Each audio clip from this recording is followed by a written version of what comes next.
Guys, good evening. It's Monday night. I've been promising to do a live phone-in show for a good few weeks now. I haven't been able to do them. I've kind of got into the habit of doing them every week on Monday and kind of got out of the habit of doing it because, as is so often the case, life has managed to get in the way. But it's back for tonight. Certainly something I want to do semi-regularly, and it's back tonight. So if you're new to the channel, I know there's been a few new subscribers recently, so if you're one of those, basically the concept of this show is that anyone can call in via Skype. We'll get a bit of live discussion back and forth, and we keep it fairly loose with regard to the topics that are discussed. Anyone can suggest a topic, boxing related, I guess, and we'll keep it there. So tonight I am going to run for maximum an hour, probably shorter, probably more like 45 minutes or so. Obviously England are playing in the Euros at 8 o'clock tonight. Now, I'm not the biggest football fan in the world, but I think realistically most people's interest is going to be on the football by the time we get to 8 o'clock. And to be honest, I need to get off anyway to cook myself some dinner. So we're gonna run till 8 o'clock or till just before. If nobody calls in, we'll not run anywhere near as long as that. We'll be off in 10 minutes. So if you're watching it live and if you want to call in early. Call in now. To be honest, there isn't really more that I have to add on this week's boxing because I have already done videos on the Anthony Joshua situation, the Eubank Jr situation, the Keith Thurman Sean Porter fight, the George Groves fight. So if you want to hear my opinions on those fights, I guess you could say it's already out there in the form of various videos I've done. This is more to get some back and forth with someone else. So if you are watching live, the way to call in is to add me on Skype. And the way to add me on Skype is just boxing.gossip. Add me on Skype. We'll get you on straight away live. We can have a bit of a back and forth, discuss whatever you want to discuss, and we'll go from there. In the chat, I can see I'm joined by Terence. Hope you're doing well, Terence. He has said, Tyson Fury looks like a setup.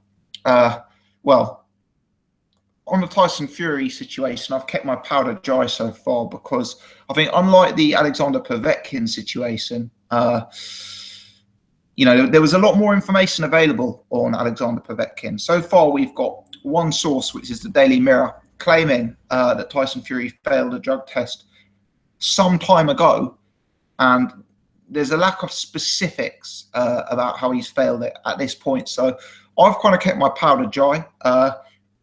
Long-term viewers will know I'm a massive Tyson Fury fan. I'll be straight up and say he is my favourite active fighter. And it goes without saying that I would be pretty devastated, pretty disappointed, and pretty, gutted if it was found to be true that Tyson Fury has been on performance-enhancing drugs. I hope for his sake, I hope for the sake of the sport, that that's completely untrue. But there's certainly smoke. And some people say there's no smoke without fire. So I await with interest more information to come through. I'm not going to make my decision until we see reports from a wider variety of sources than just the Daily Mirror. But, it's certainly not a happy time to be a Tyson Fury fan right at the minute. Matt Davies has said, what do you think the outcome of Parker versus Joshua would be? Do you know what, Matt? That's a tough fight. That's a fight I've changed my opinions on several times. Certainly as we lead up to it, I've kind of felt that Joshua would have the edge in that fight purely because I think Parker's defense is really been exposed as he stepped up in levels, and Parker's defense for me is highly, highly, highly questionable. So there we go. But it's something that I'll put a lot more thought into, watch a lot more footage, and do certainly at least one more video, probably multiple videos ahead of that actual fight itself. Scunny Tom says, evening all. Evening, Tom. Hope you're doing well. Tom says, Fury hasn't failed a drug test. There were traces of nandrolone in samples. Yeah, well, the report in the Daily Mirror, we got Jay calling in, so I might come back to that, Tom. Jay, how you doing? Hi, Tom. How are you? Yeah, very good, very good. You good? Yeah, good. Hey, you haven't done a live show for a while, no? Mate, I haven't probably done one for about a month, you know? Yeah. I thought so, because I was always looking out for it, but I never saw it, so I was confused. I thought you'd given up on it. Do you know what? I like doing them. They actually seem to go down fairly well. It's literally just been, I've had a horrible run of like Mondays at work. So it might be I have to eventually move it. But I'm keen to get them back rolling, mate, definitely. Yeah, you just give up work then, Tom. Yeah. I need to get a few more views first, a few more subscribers, Jay, but maybe we'll get there one day. Yeah, about 10 years we'll get there. This is it, mate. This is it. How's things been with you? Yeah, good. So I watched the weekend, obviously. Yeah. As we all did. I don't know. I vented my frustration on Twitter quite a bit more than I usually did, to be honest with you, regarding Joshua. I don't know. What do you think? Do you know what? I think it's been quite a divisive fight. I think some people have felt, AJ did a poor job by taking 7 rounds to get him out of there. I think at the same time, some people have thought it was good to see AJ go rounds. And to be honest, my particular viewpoint is that whilst Brazil was absolutely terrible, and don't get me wrong, he was unbelievably bad. Terrible. Yeah, I mean, one of the worst you'll see. Whilst he was that bad, I actually quite like to see Joshua box for 7 rounds. I quite like to see Joshua win round after round after round, because we haven't really seen that from him before. That's right. Yeah.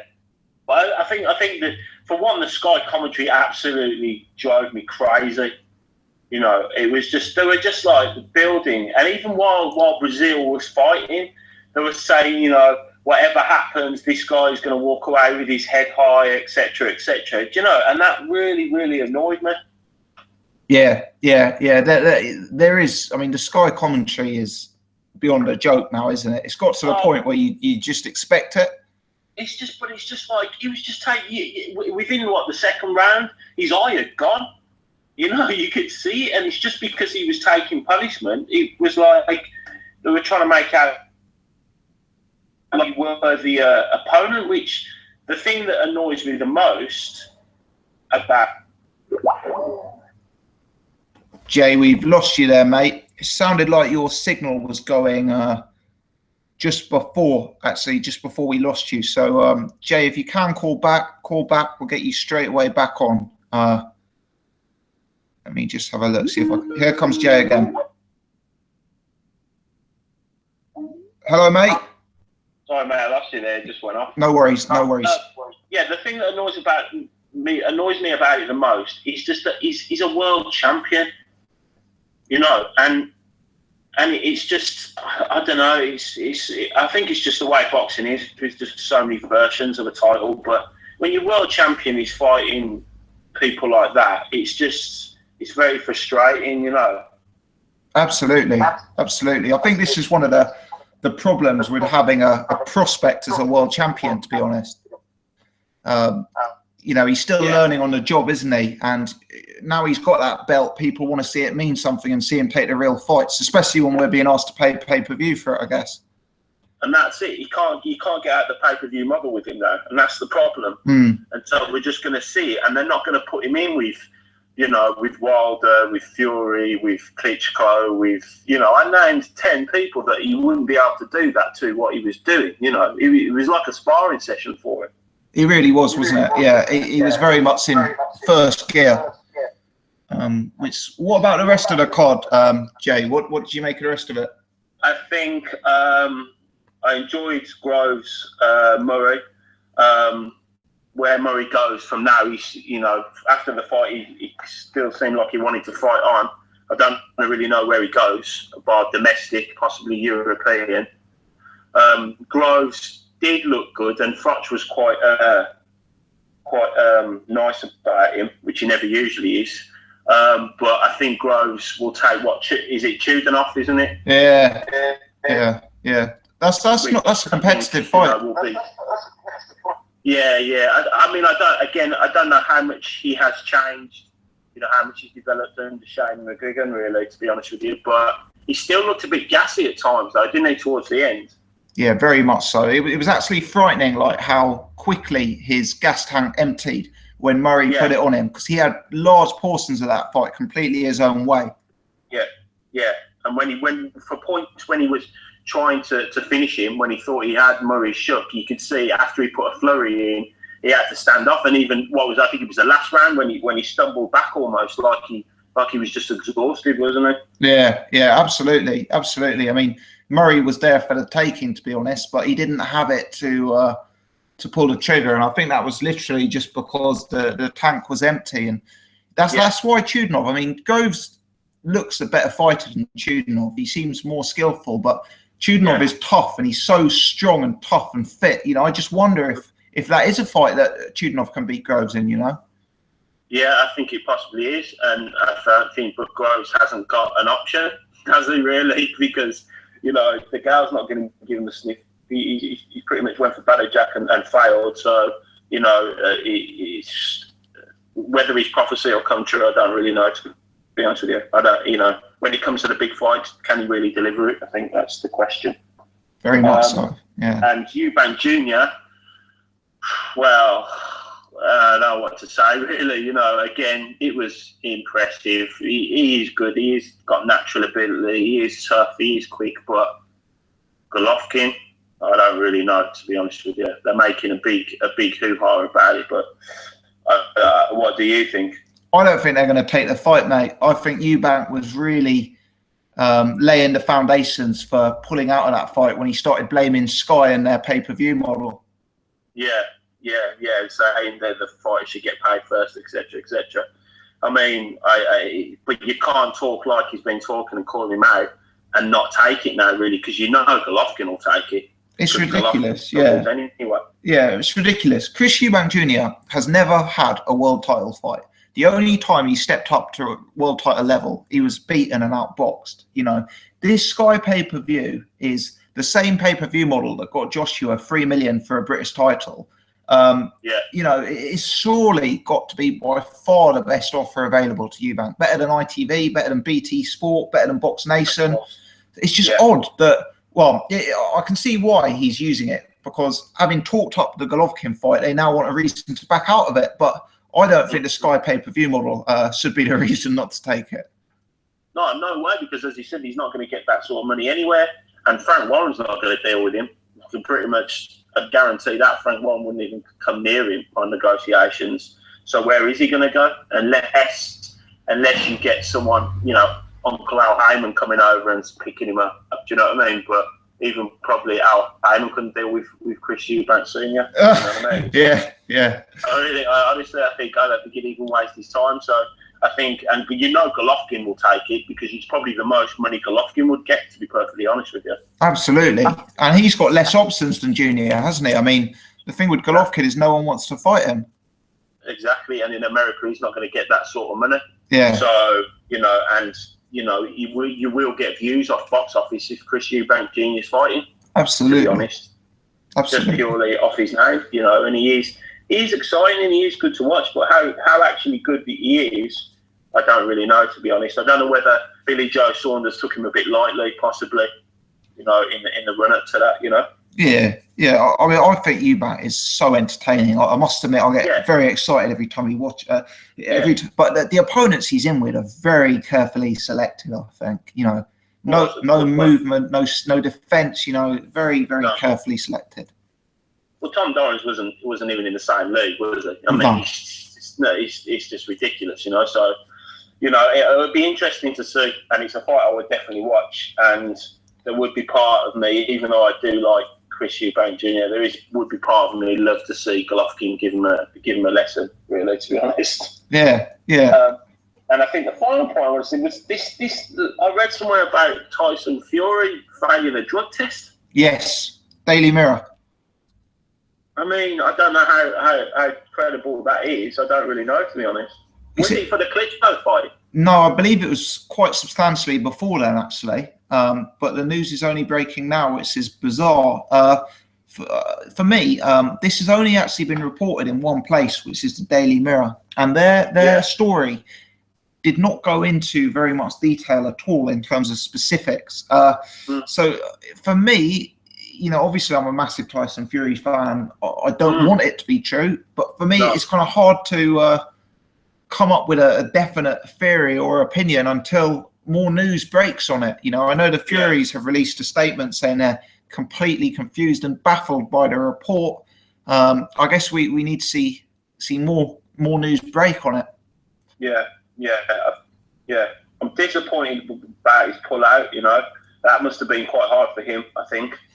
Yeah, although it looks like he's absolutely living it up at the minute, doesn't it? He's gone out to the Euros. I saw a picture of him with an England shirt on, and looked like he was pretty pissed up, to be honest. Yeah, he showed a receipt of him buying 200 Jaeger bombs in a bar. Really? Yeah. That's a lot of Jaeger. Yeah. He's a big man, but that's a lot of Jaeger. Yeah. But maybe I don't know, because of his attitude. You think sometimes he's just playing the game and showing off his fabulous physique, etc., etc. But I don't know whether he's actually living that life. Do you know what I mean? And maybe he thinks Klitschko will be another easy touch, or whether he's not really bothered and he'll retire afterwards, like he said before. I don't really know, to be honest. But it would be a real shame because Fury Joshua would be the fight out of all of them I would want to see. Absolutely, yeah. That is one of the biggest fights out there in British boxing. So I just think it'd be entertaining to see how Joshua would handle someone like that. It'd be interesting to see. Absolutely. Someone who's so unorthodox and doesn't really like Wilder. You could see how he would handle Wilder, I think, because Wilder's very similar in a way. But I think because of the way Fury moves, I think it'd be interesting. And then I think David Haye might be an interesting one to see if David Haye still got it, and and see if he could get underneath Joshua and get inside. Any of those three fighters, mate. Any combination of them is a different level, isn't it? Yeah. The way Haye was talking on Sky on Saturday night was quite interesting, I thought, to be honest with you. The way he's convinced he can beat him, and I think the rest of them, Johnny Nelson and Fox, were kind of looking at him, weren't they, thinking, you're a bit cocky here, aren't you, considering, and to fair play to them, they didn't even ask, well, you fought nobody. Yeah. Is it, But I've always thought that about Haye. I don't think he needs to fight big opponents, I think, to test himself, because I think he's so naturally good. He's a natural athlete. I don't think he really needs to. I think he only does this to go on Dave, gets a cheap opponent so he can put it on national TV so everyone can watch it, build up his profile again, and then eventually get a big fight on box office. Absolutely. That seems to be his business model at present. And it will be interesting. But I don't see that Haye fight happening anytime soon, I think Haye is still viewed as very, very dangerous. I think Eddie Hearn knows him very well from his Audley Harrison adventures as well, and whether he wants to risk Joshua at this point, where do you send Joshua now? That's where would Joshua's next fight be? Because they'll give him a big rest now, I think. Yeah, so if they'll give him a big rest now, bring him back November time. I think it's going to be maybe a step up, but still sort of durable gatekeeper level. Maybe the Bermain Stavern, the Bryant Jennings, the Carlos Takam, maybe an opponent of that mould is what I would predict. Is Parker the mandatory though? Parker's the mandatory, yeah, but I think they can postpone that to like January, February. Right. Okay. So then it will be. I don't know what's happened to Stavern. I don't know what's happened to Brian Jennings. To be honest, he's disappeared as well. Yeah. So maybe a Pulev. Possibly, yeah. I think Pulev is even a bit higher, though. I mean, if Pulev Joshua, that's not a certainty, and they tend to be matching him with certainties. So it's hard to know. Yeah. But Pulev's decent, I think. It'll be Gerald Washington then. That's a good shout. Yeah, could well be. There you go. He's got a perfect knockout record. Yeah. Hasn't he? So that pretty much fits the bill. 19-0. 18 knockouts or something like that. Yeah, that'll be it. Or maybe Amir Mansour or someone like that. Yeah, it could be David Price, he's in the top IBF 15, and to get a fight with Joshua, obviously you've got to be in that list. So I wouldn't rule out Price for that reason. I've got a feeling it might be another American though. Yeah. This Showtime deal, really, and it keeps them interested, doesn't it? And keeps, you know, the American fans, gives them something to shout about, sort of thing, you know. Absolutely. Absolutely. Or maybe they'll take him abroad, and maybe he'll fight in the US against, I don't know, won't be Ortiz. What's the other guy's name? The Mexican guy. Arreola. Oh, Ruiz. Yeah. Ruiz. Yeah. Andy Ruiz. I think maybe that'll be it. And Arreola Wilder. Well, that's just well, you know. Yeah. It is what it says. It is what it is. Yeah. Tony Bellew says it is what it is. It is what it is. You've got to say it. Jay, mate, I must crack on. Thank you very much for calling in. We'll catch up soon. Yeah. Take care, mate. See you later. Take care. Bye now. Bye. Bye. Thanks very much to Jay for being the first caller of the night. As I said at the start of the show, only able to run till about 8 o'clock tonight. Going to be well wrapped up here by the time the football is on at 8 o'clock tonight. So if you want to call in nice and early. Now is the time to do it. The lines are free. I have seen a lot of chat in the chat section. I haven't been able to cover it obviously because on this one we always give the live callers the priority. So good evening to everyone who's joined. Good evening to Paul, to Ruffmus, to Sam, to Christopher, to Jet, to Ryan, and to all of those guys. I will go into the chat just briefly, or I will go into the chat for as long as it takes for the next person to call in. But if someone wants to call in now. We'll get you straight away on air. Otherwise, I will go straight into the chat here. Ruffmus says, Joshua has a lot offensively, but I want to see his chin tested by a proper heavyweight puncher. We saw him take one clean shot off White, and he was stumbling all over. And I don't think anyone, even the most ardent Anthony Joshua fan, could disagree with that comment, Ruffmus. And yeah, certainly that's a very interesting dynamic to this fight. Christopher says, Ortiz's power is something to take notice of, but what else could he bring? You know, Ortiz is a very, very good boxer, but I just worry about his stamina, you know. I mean, he could go out, he could knock out Anthony Joshua early, he could look devastating. And, you know, fair play to him. He's a southpaw, he hits very hard, he's a very skilled boxer, he's got a lot of experience. Stamina for me is a concern. But likewise, you'd have to say with Joshua, he's never been beyond 7 rounds. So I guess either one could gas in that fight. Scunny Tom says, White's 18 stone, anyone would wobble. Yeah, fair enough, but you know, you'd like to think that the elite heavyweights of the world wouldn't be getting in a position where White could do that to them, if I'm honest.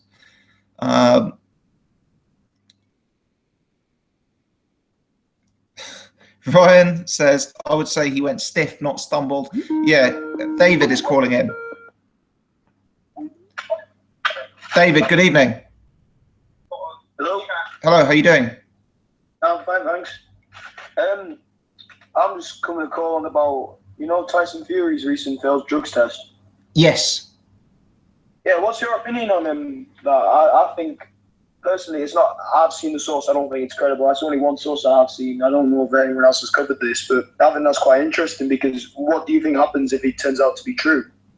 Well, firstly, I totally agree with you. It's only been given by one source, Daily Mirror, which, you know, maybe people perceive that to be credible, maybe they don't. But, you know, I certainly think we need more info because even that source wasn't overly specific. So, you know. Yeah, they don't give exactly, like. Yeah. It is worrying, though. It is worrying, I must admit. I like him. I think he's very funny. I think he's very, like, I think he brings something that's entertaining to the heavyweight division. Which other boxers don't really do, I think, anymore. That's why I like him. But I think if he beats Klitschko the second time, then I don't know. I think Klitschko will will retire if he beats him. Yeah, Klitschko will retire. But I guess the thing is that fight now in jeopardy with these reports? Yeah. He's got an injury, and I know it's been postponed, but will Klitschko take the fight again? with now that there's been these reports that Fury's on steroids? Who knows? I don't know. I think it might egg him on a bit more to when they're fighting, because in my opinion, I would say Klitschko is now going to say, well, Klitschko's next conference or whatever they have, he's going to say, he's going to bring this up. And I think it's going to be quite hard for Tyson Fury to respond like he normally does. Yeah. I mean, Tyson Fury's released a statement saying that he's confused and baffled and the stories are untrue. I actually think we need to see a bit of a longer, more detailed statement from Fury where he addresses this head on. This is like the Povetkin or Lucas Brown situation. Like, no one's really made as much of. No, it's only been one actual source. That was proven. The other two. That's exactly right. Yeah. It's very up in the air at present, isn't it? Yeah. Also, what do you think of I don't know if you're talking about this, David. What do you think about David Haye versus Shannon Briggs? I think it's entertaining as a spectacle. Briggs and Haye are both entertainers. I don't view it as a competitive fight. I thought Briggs looked pretty awful in some of his lead-up fights, and I think Haye is going to deal with him very, very easily. What about yourself? I think David Haye will beat him, but I'd like to see Shannon Briggs give a good fight because he has talked a lot. He's tried to annoy David Haye. He's got under his skin a lot, I think. And if he does give him a good fight, it'll just make him even egg him on more to do what he's currently doing, which is just he sells the fight. He doesn't really need a promoter, in my opinion. He knows how to sell fights, Shannon Briggs. Yeah, he's done a truly exceptional job of marketing himself. Definitely, it's just that the opponents he's been in with have been so terrible since he's lost to Klitschko. It's just kind of hard to know where he's at in terms of world level, but for me, he looks very slow, very inaccurate, very wide, and you kind of think someone as precise as Haye can. Age does play a difference, to be honest. Yeah, he's in his mid-40s. He's had a number of wars over the years. You think someone like Haye will just be able to pick him apart a bit. Especially people want to see Haye versus Joshua.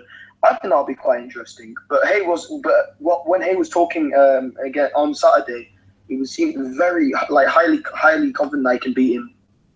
Yeah. I think now's the right time to catch him. David Haye's still young enough to be a threat. Joshua isn't fully experienced enough. He probably isn't fully developed. I think from Haye's perspective, it's perfect timing. If Haye wants that fight, he should do it now before Joshua becomes even better, I think. Absolutely. It's just whether Team Joshua wants to take the risk now. I think Eddie Hearn's doing a very good job in how he's promoting him, though. Eddie Hearn's putting him in the right people at the right stage of his career. I think if I was Anthony Joshua, I'd agree with you. He's making a lot of money for very low-risk fights, and the fans are buying it in their droves. I think the problem is, though, he's waiting a long time, but I think he still needs to fight his mandatory, Joseph Parker, and I think that'll be a very good fight. But in my eyes, I think the fans need to wait a bit more, until he's prepared enough to fight the likes of Fury, Wilder, and I don't know, people like that. This is kind of the problem they've created for themselves, though. They got him a world title fight very early. They put him on pay-per-view very, very early, and they don't want to derogate from that pay-per-view model now. So it's kind of hard to, to take a step down. Yeah, I think I personally thought Dominic Brazil would get knocked out, like a lot of people. I think a lot of people thought early rounds probably be a knockout. In terms of, I think Brazil did show he can take a hit, but he didn't exactly give anything to Joshua that was scare him. That was a threat. Dillian White, I think, shook him up a bit, but I still think Joshua did a good job against him in that fight. But I think Brazil didn't do as badly as I thought he would, but still, he didn't really give anything to scare Joshua. I think what this fight's done for Joshua really is just showing he doesn't get tired easily when the rounds come by. He's still same strength and power. He still has it. Yeah, but what I'd say is he had that fight his own way for every minute of every round. He was never troubled. Yeah, to be honest, he did. That's what I think as well. I think he dominated the fight, but at the same time, I'd like to say that. He didn't have any trouble because Brazil didn't give him anything to scare that was going to. Yeah, I think if someone comes and puts it on him for 5 or 6 rounds, we could see his stamina absolutely collapse. But like, wasn't there talk of Chisora fighting Joshua at some point? Yeah, there was. They made Chisora an offer, but Chisora rejected it to fight Pulev, and then he lost to Pulev quite badly. On, points didn't he? But didn't one of the judges score for Chisora? They did, but that was a joke. Yeah. You know, Pulev won that fight with ease. I think Chisora's looking a bit slow now, a bit tired. I don't think he's the same fighter as he was when he went 12 rounds of Klitschko, for example, and beat Robert Helenius, in my opinion. Yeah, he's taken too many punches to the head, hasn't he? You know, it's just wearing down. I'd like to see, personally, I know they're friends, but I'd like to see David Price versus Derek Chisora. Yeah, totally agree. Totally agree. I think that's a real entertaining fight. Dillian White versus Derek Chisora, that seems like it's going to be on the card soon. Yeah, that wouldn't surprise me. I must say, I thought Dillian White looked absolutely terrible the other day, though. Yeah, 6 rounds against that. I've never heard of that guy. Yeah. 6 rounds is a bit. I think he got very frustrated because he didn't knock him out easily. Yeah. You could see the frustration. He was far too eager, wasn't he? And he didn't work his boxing enough, I don't think. Yeah, I mean, I don't really know, but I think Eubank, just on the Eubank situation, I would say his dad is very, like, he does a lot of the things for his son. Like, he's involved in everything his son does, which, in my opinion, is a good thing, but at the same time, if his dad gets in the way of something that he wants, you know, how's that going to play out? It's interesting, isn't it? You'd have to say Eubank Jr. must be fully aware of his dad's games, and they must be on the same page. And they're almost using his dad like an old school manager in WWE, aren't they? Yeah, I like the fact that Eubank is like. I think he's very good to watch. That's why I think he's entertaining. He'll sell a fight easily because, well, he's Chris Eubank, and his dad's I don't know. He was a very good boxer. So I think that's his. I think his dad has made his name bigger, in a sense. Absolutely, he's given him a huge head start. You know, the way he's performing in and out of the ring himself, you'd like to think he'd get there anyway. I think in the Billy Joe Saunders fight, I think Eubank gave away a few rounds, which I think he could have avoided. Yeah, I still think he struggled with a fully fresh Saunders. You know, Eubank looks very good against static, immobile opponents, but I mean, Saunders is fast and slick and caused him all sorts of bother, to be honest. Does Eubank want the Golovkin fight or not? Because I think they're making excuses about the money not being like mainly for the fighters. Do you know what? I'm starting to think they used the Golovkin name to try and build their own brand, and they don't actually want the fight. But I hope I'm wrong, because it's a truly fantastic fight if it does get made. It'd be brilliant to see, I think, because they're both. Golovkin's is his record 36-0. I don't know, but I know he's undefeated. It would be something like that, yeah. So actually, what was I going to say? I was going to go back to heavyweight, wasn't I? What do you think about Joshua fighting Joseph Parker? What do you think about that? Because they're both prospects. They're both. I think they're both undefeated out there. I don't think Parker's lost. Yeah, it's a really good fight. That it's one I've changed my opinion on several times. But for me, Parker's defense needs a lot of work before stepping up to fight a guy like Joshua. Yeah, that's true. To be honest, that is true. Yeah, I think it's too early for him, is what I'm getting at. This is mandatory though, so he's got to do it eventually. Yeah, I mean, Parker doesn't have to take the fight, but I think they will do, unfortunately, and I think he may end up getting hurt because the guy is very easy to hit at present. But Parker's got a chance. Yeah. You know, he's a very good fighter himself. He hits very hard.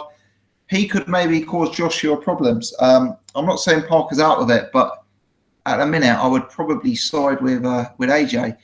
David, mate, I've got to run because I've got a few other people who might call in, and I've got to be off soon if that's all right. That's fine, thanks. But cheers for calling in, mate. I appreciate it. All right, bye. Do it soon. Cheers. Bye now. Cool. Well, thanks to David. Thanks to Jay for calling in. Guys, as I said, we were only running till just before 8 o'clock tonight, so I've maybe got time to squeeze one more.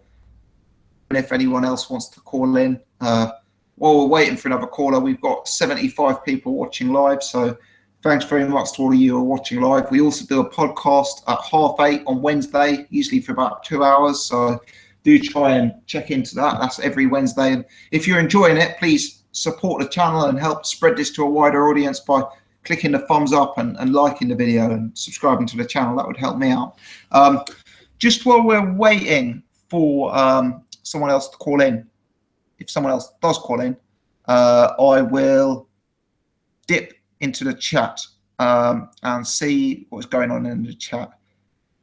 Learning Tigran says, you see Lewison fighting in China. I presume that's Ian Lewison you're referring to. And no, I didn't see that actually. Ian Lewison seems to have disappeared off the heavyweight scene. So that'd be good.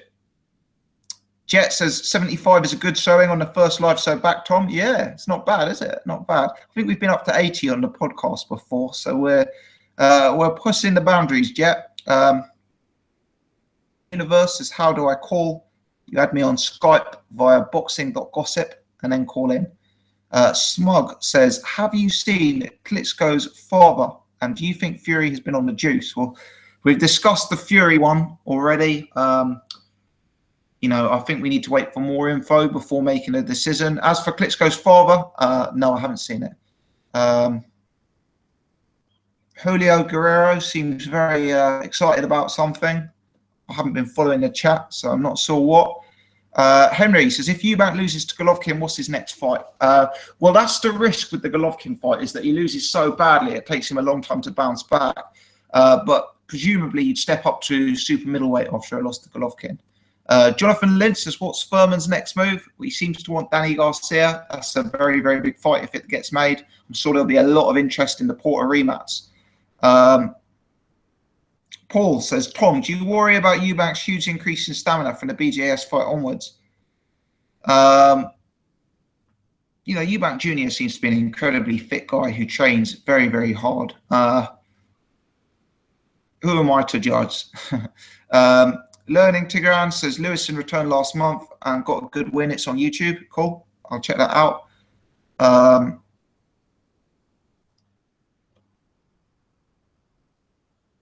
Oh, sorry. Let's have a look.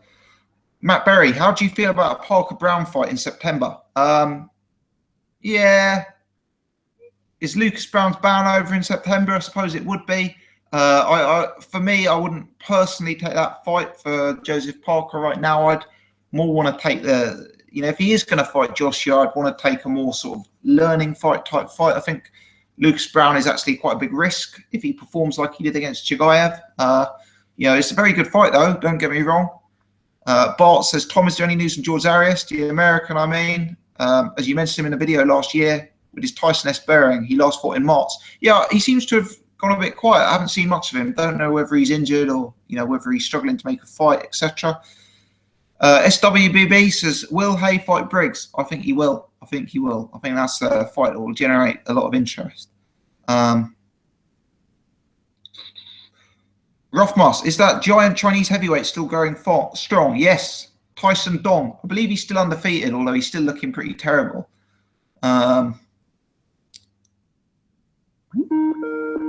Joseph is calling in.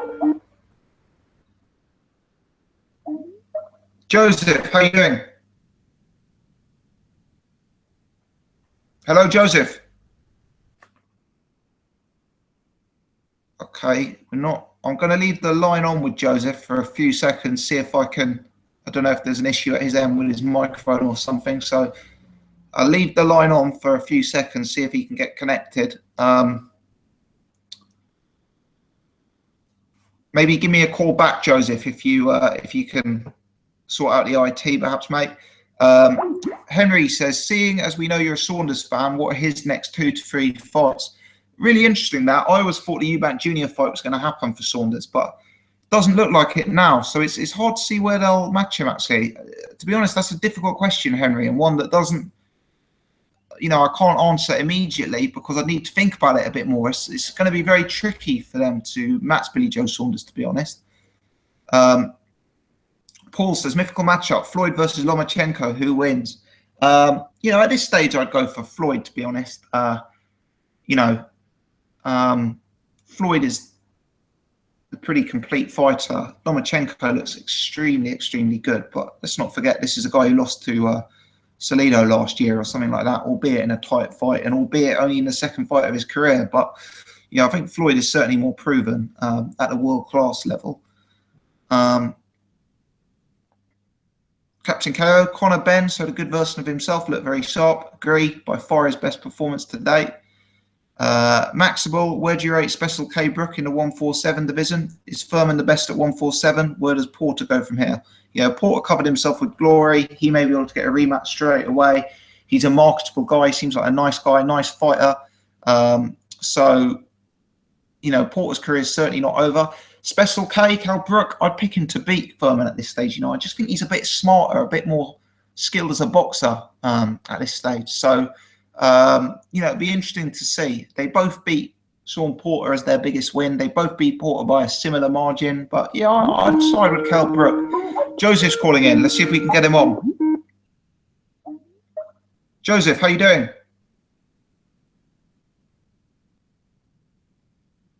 We're not having any luck with Joseph tonight, I'm afraid. So if someone else wants to call in, do that, because I'm going to run off in 10 minutes. So you've got a very, very small window of opportunity, I'm afraid.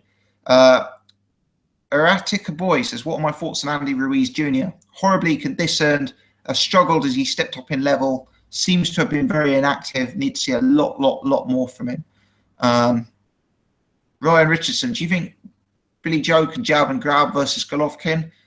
Probably not. He certainly needs to, that'd be a tough fight for him stylistically, but could he box him from range? That seems to be Billy Joe's bread and butter for me. Boxing Real Talk. I do think Eddie Hearn and Anthony Joshua are calling out Fury and Wilder because they're both tied up, but calling them out will raise AJ's profile, whereas in reality, Stiverne or Jennings is better. I think you're probably right at this stage of Joshua's career, and I think Eddie Hearn is an absolute master at building the hype, which is something he's doing. SWBB says, what's down the line for Kovalev after Chilemba? He needs something competitive. Well, I think he's actually stepping into the most competitive fight in the world, which is Andre Ward. I think that's actually been confirmed. Gaz says, of course, Eddie Hearn is using Fury and Wilder's names. No chance. If they'd be free, he'd be doing it. Luke says, Price has not done anything to get that shot. Well, it depends how you define it, Luke. I agree with you. From a strict boxing terms, he hasn't, but he's got the profile, he's got the marketability in the UK, and that's a fight, I'm afraid, that would generate interest. Martin, does Eubank Jr. have a chance against Golovkin? Where does he go if he loses? Well, as I say, if he loses, he goes up to 168 pounds. As for does he have a chance? Yeah, I guess he's got a chance. We've never seen anyone absolutely put it on Golovkin in the way Eubank Jr. could. For me, his lack of a defence, his inability to deal with boxers could be a real problem, though, for that fight.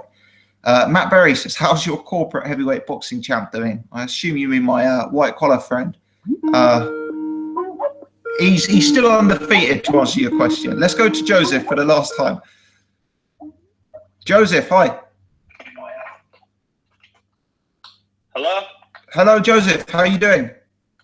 I'm doing good. How are you doing? Yeah, not so bad. Not so bad. We're having a few connection issues there. Yeah, a little trouble with my microphone. You know how that goes. Yeah, it happens. It happens. What are you saying on the boxing then?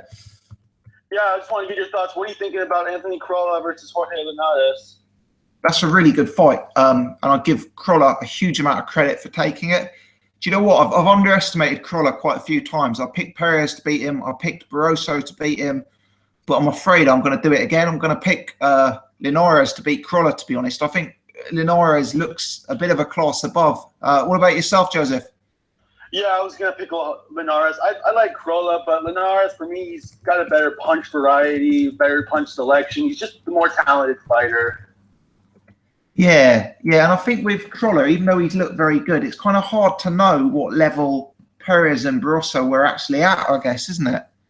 Yeah, for me, like, Barroso, like, when he beat Kevin Mitchell, I felt like that was just a Kevin Mitchell who's at, the end of his career. I didn't have a lot of interest left, so that's my thoughts. Absolutely. No, it's an interesting fight, though, and I've got to give everyone involved credit for taking it and making it. Yeah, what do you think of Eddie Hearn trying to promote it as a unification when Linares doesn't even have his title? Do you know what? I've actually got a bit of sympathy for Eddie Hearn there. I think the boxing public have been a little bit harsh on him because I know technically he doesn't have a title, but it's at least as good as a unification fight, if not better, given the situation with Linares, for my money. What about yourself? Yeah, I mean, I don't mind it. I still think this is like to kind of determine who the #1 guy in the division is. So, yeah, I'm not too upset about it. But what do you think of the winner of this fight said they were going to fight the other champion? What's his name? Zlaticanin? That's his name? Oh, Zlatikanen. Zlaticanin, yeah. What do you think of the winner of this fight fighting him? To be honest, I saw him fight Ricky Burns, and he beat Ricky Burns. But you know what? Like, he's... for me, I've not seen anything from Zlatikanen at this stage that makes me think he's on Linares' level. If Crolla was to go out and beat Linares, I wouldn't necessarily think of Zlatikanen as the biggest threat at that stage. I think Crolla would be pretty much proven as the #1 lightweight out there at that stage. Yeah, I agree with you on that. It'd be interesting to see. I think the Terry Flanagan fight is certainly a very, very big fight if Crolla is to be successful. Flanagan looks like a good fighter as well. So, albeit against much lower opposition than Crolla at this stage. Yeah, I agree. So, can I get your thoughts on something else? What do you think of Liam Smith versus Canelo? A lot of people are bashing Liam Smith, saying he doesn't have a chance. Do you give Liam Smith a chance to beat Canelo? It's a weird one, that. I think for Liam Smith, huge credit for taking a fight. For Canelo, huge disrespect for trying to make that fight. It's weak. As for does he have a chance? I don't think he can beat Canelo if Canelo performs in the manner he's been doing in recent fights. I think Canelo is a level above. The only chance he's got of beating Canelo is if Canelo absolutely kills himself trying to make that weight, which I think is possible. Yeah, I agree with you on that. I know it's only a pound, but a pound is a lot when you've cut literally everything already to get down. Yeah, I agree with you. Do you think Canelo stops him? I think so. I think Canelo is just a level above, to be honest. I think he'll handle him with ease, and I think he probably will stop him. I think Liam Smith might have a decent chin, but Canelo, he's gonna outweigh him by 20 pounds on the night again, and I just think he's gonna break him down, basically. Yeah, same thing. I was thinking that. But do you think Canelo goes up to 160 after this fight, or does he stay at 154? To be honest, I think he stays at 154. He's made it pretty clear that he's going to do everything and anything in his power to avoid Gennady Golovkin. So it doesn't surprise me if that is the route that they continue. And, maybe he could get a very big fight with the likes of a Keith Thurman or a Kell Brook or someone and, continue this route of taking guys who are much smaller than him and fighting them. Yeah, I know, because I don't think he's gonna fight any other 154 pounders. Because me personally, I think most of them beat him. I think Demetrius Andre would beat Canelo. I think Lara in a rematch would maybe make it interesting. But then Jermall Charlo, I just don't think Canelo's got any options right now. Absolutely, those guys at 154, Andrade, Charlo, Lara, they're very sort of slick boxers. Movers, jabbers, technicians. They're the kind of guys you give Canelo a lot of problems for me. So I could see him maybe trying to avoid that group of fighters. They're high risk, low reward, I reckon. Yeah. All right, last one. So upcoming pay-per-view match between Terence Crawford and Victor Postol. What are your thoughts on that? Great fight, very competitive. Delighted it's happening. The winner of that, definitely the top 140 pounder. For me, Crawford is a bit more proven. He appears to have the higher upside. Postol was very good against Matisse, but you got to question the performance Matisse put in that night. For me, Crawford looks like he's got the potential to be a dominant pay-per-view, pound-for-pound star. I'm not sure Postol's got the same upside, but it's a great fight. Who are you picking? Yeah, I'm picking Crawford. I think he's got a little bit more versatility. I like Postol, but I just think he's a little too basic for a guy like Crawford, who can just do anything. He can fight on the outside, inside, switch from orthodox to southpaw. I just think Crawford's got way too many tools for Postol to solve. Yeah, I think that's fair enough. He seems like a very, very well-rounded guy. So it's a great fight, though. It's a great fight. Joseph, I've got to run, mate, but thank you very much for calling in. I do appreciate it. Yeah, no problem. Always big fan. Catch you on the next one. Yeah. Call in again. I'd appreciate that. And thanks very much for the support. Cheers. All right, no problem. Bye. Guys, thanks very, very much to everyone who's called in tonight. We got 3 callers on. I do enjoy doing the live, so we'll have to get it rolling regularly. If you want updates on when we're going to do it, follow me on Twitter at Boxing Gossip. Add me on Facebook. My name on Facebook is just Tom BG. I'm going to wrap it up now because it's time to eat some food, watch some football. But thanks to everyone who's joined tonight, whether you've written in the chat, whether you've called in, or whether you've just stayed in silence and watched live. If you enjoyed it, I would really appreciate it if you could hit the thumbs up button, help me spread this to a wider audience. If you're new to the channel, do press subscribe so you can stay in tune with what's going on. Paul and Matt, thanks very much, guys. Appreciate it. Have a good evening, everyone. Hope to catch up with you all soon. Cheers.